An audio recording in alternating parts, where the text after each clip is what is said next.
Welcome to this episode of the Voicefluencer Show. I'm Teri Fisher, and I am thrilled to have a special guest, the Quod Vox, Oita Coleman, who is a senior advisor with the Open Voice Network, and she's going to be on the Voice Stand next week. So it's an absolute pleasure to be able to welcome her onto this show to learn a little bit about her and all the incredible contributions that she is making to the voice community. So with that said, welcome, Oita. How are you doing? I'm well. How are you, Terry? I'm great. Thank you. Thank you. I appreciate the opportunity to participate in this. Thank you for the invitation. Well, it's wonderful. I'm so happy to have you here. As we talked about previously in another day, we have a colleague in common, John Stein, and he said wonderful things about you. So I'm excited to chat with you. Why don't we start off with having you maybe just introduce yourself a little bit so that the listeners, the viewers can learn a little bit about who you are. Maybe tell us a little bit about your background and what your story is.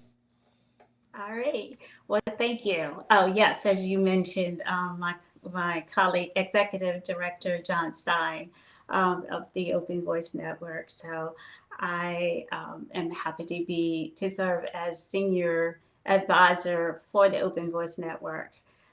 Prior to joining the Open Voice Network, I was Vice President of Software Quality at SAS Institute. In my role there, I was responsible for enterprise software delivery of all of the products and solutions that were delivered by the company, um, providing oversight and guidance related to standards, best practices, guidelines, quality deliverables.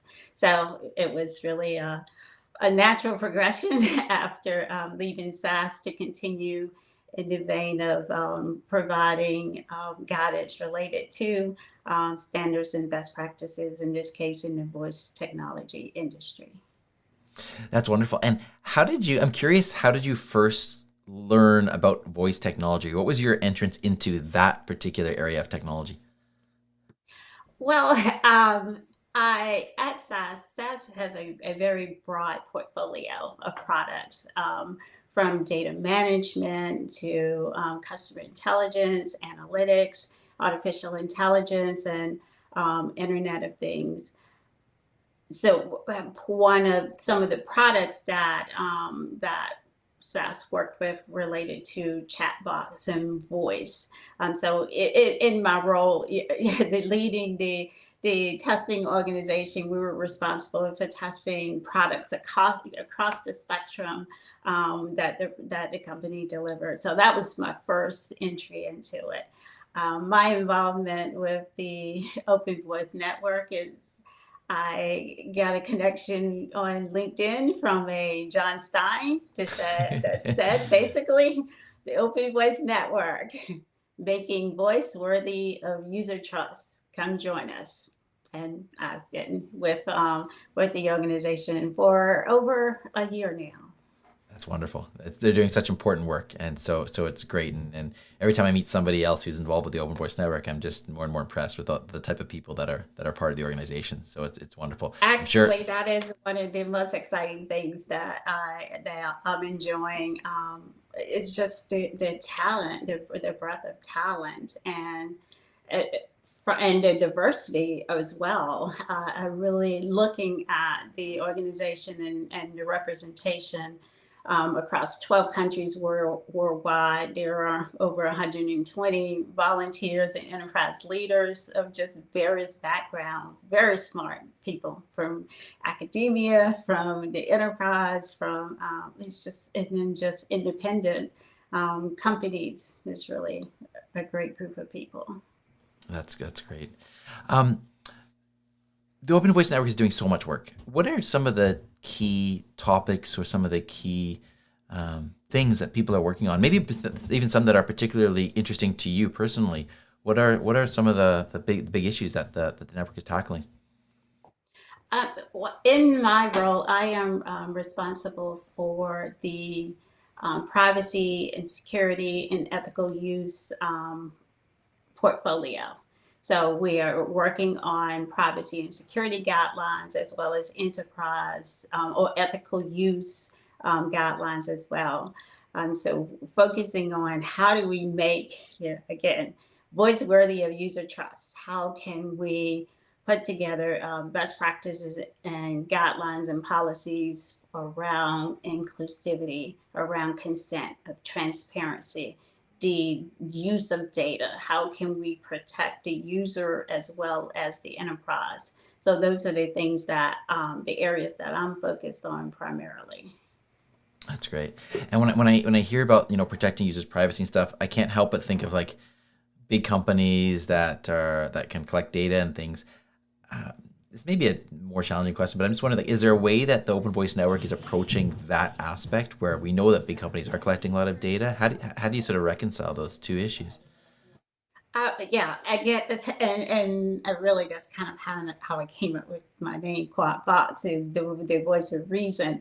Um, Being in a large software company and being in the role of the quality VP, you have to make that you have to strike that balance between you can't keep a product in house forever to make sure you get every bug out of the product, but you can't just wait for what the business needs are. There's somewhere there's a tension between the needs of the business and the needs of the consumers. It's the same thing here. Is how do we strike a balance between privacy guidelines and security guidelines and ethical use guidelines that will protect both the consumer as well as the enterprise? How do we strike that balance between those two?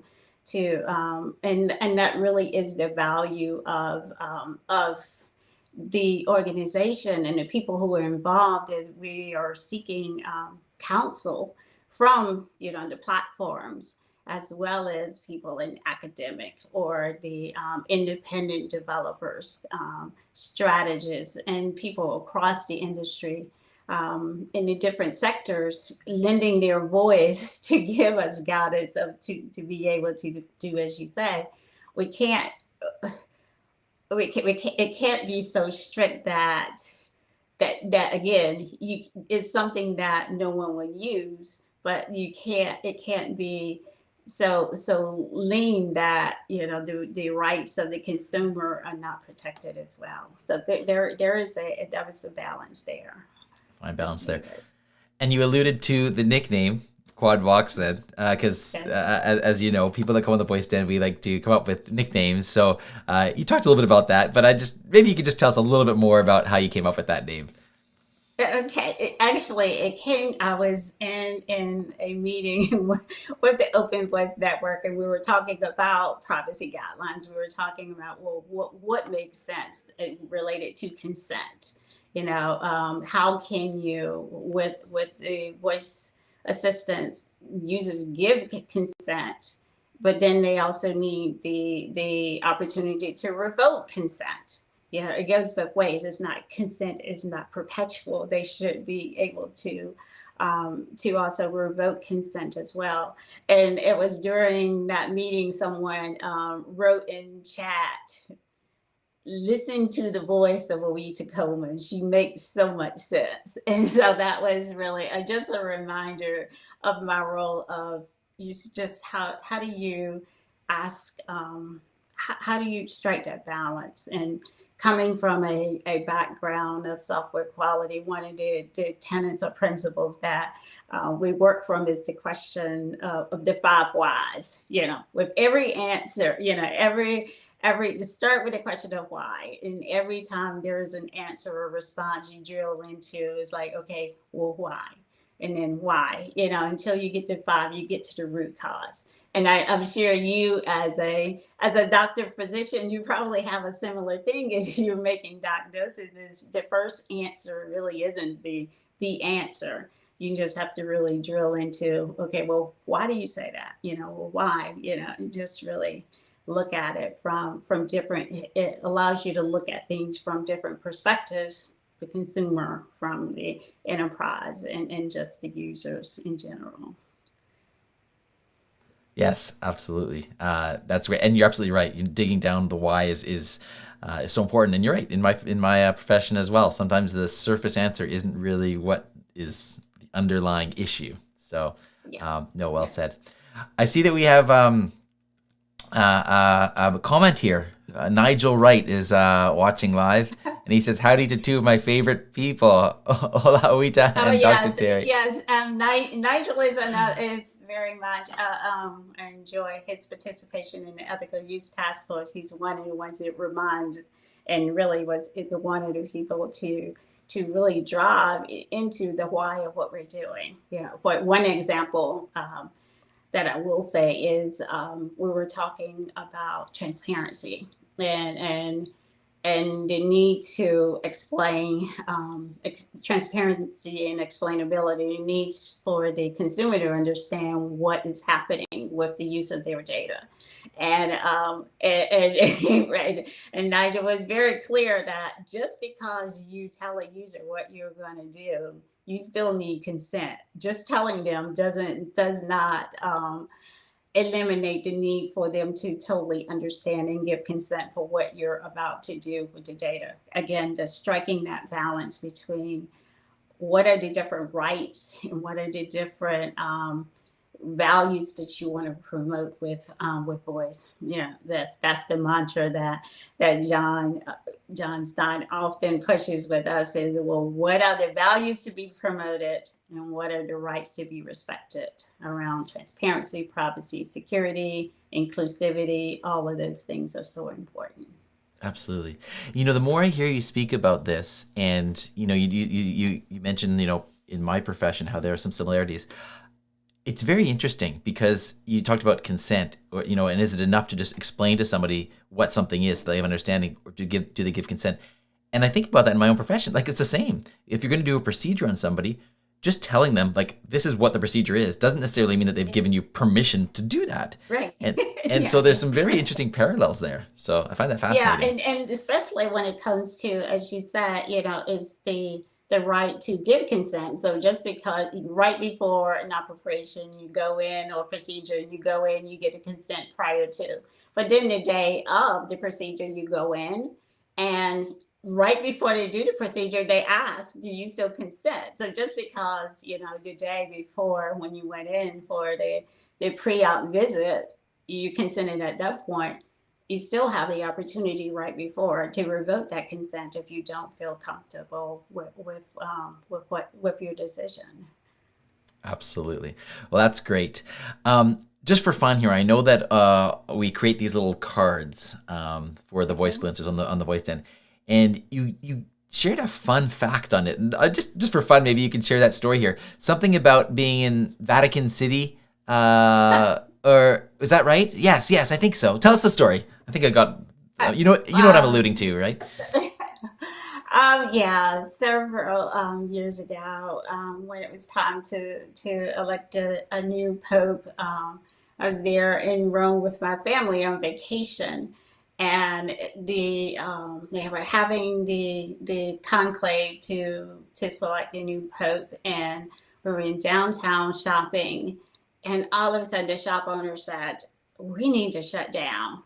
The Vatican. They have selected the new pope. They shut down everything in Rome. Shut down, and they rushed us out. And so as they rushed us out, there was this sea of nuns and priests and people running to Vatican City to see the smoke from Sistine Chapel. So we were caught up in that wave, and so we were there to see the excitement of all these nuns and priests running, with their little habits up, running through the streets. The subways and buses were packed with people trying to get there. So it was just an exciting, something once in a lifetime thing that I was gonna say, yeah, that's certainly not something that everybody can have the opportunity to experience. So that's a great story. Well, Oita, I want to thank you for taking some time to chat with us today. It's great to get to know you a little bit and to learn about your take on the Open Voice Network and the work that you're doing there. I'm thrilled that you're going to be part of the Voice Den next week on September 29th. Right. And Yes. people are going to have the opportunity to ask you questions.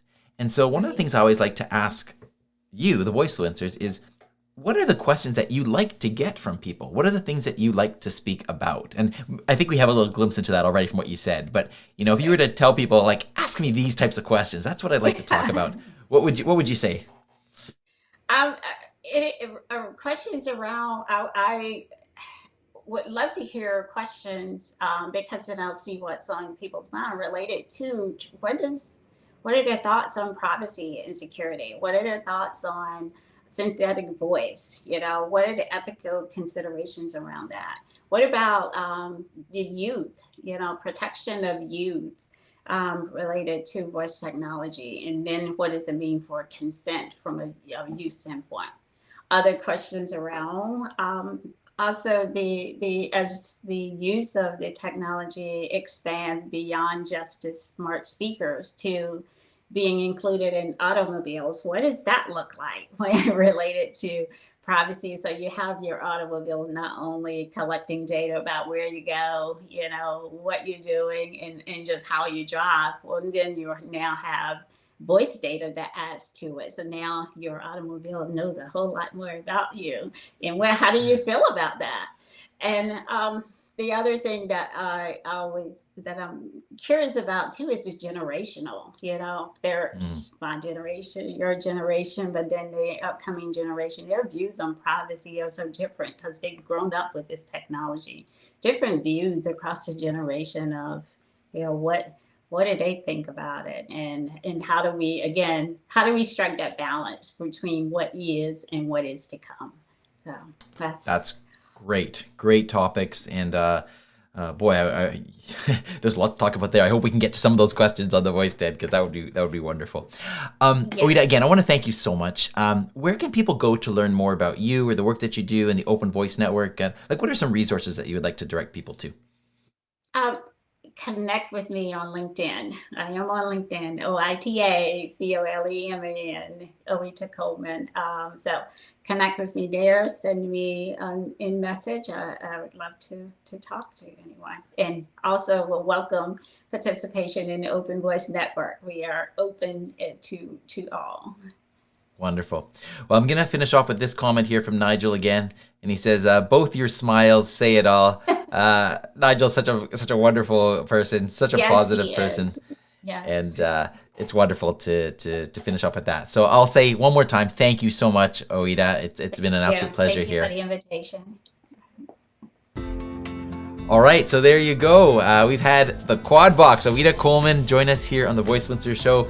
You can hear more from her on the Voice Den, which is happening Wednesday, September 29th at 5 p.m. Pacific. It's entirely free. You just go to thevoiceden.com where you can save your free seat. And I hope you join us there. And we'll see you there, Oita, next week. Thanks All right, again. see you there. All right. Thank you so much.